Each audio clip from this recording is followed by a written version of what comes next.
So what's up mga ka-idol, andito tayo ngayon sa Nahan Lake kung saan tayo ay mamana. So yun guys, ang hali na po. Ang oras po natin ngayon ay alauna. So yun guys, dito tayo ngayon sa kaliwa, dito sa may Nahan Lake.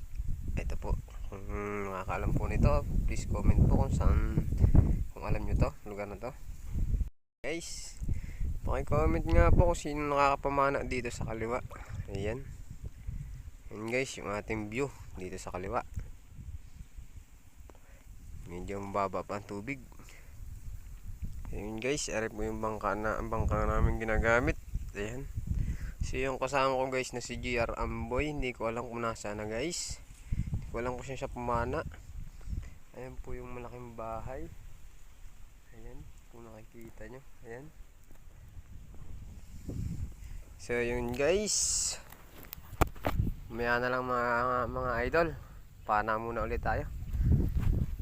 Tingnan nyo na lang yung huli namin mamaya guys. Tingnan natin kung makakarami tayo. So dito na lang muna.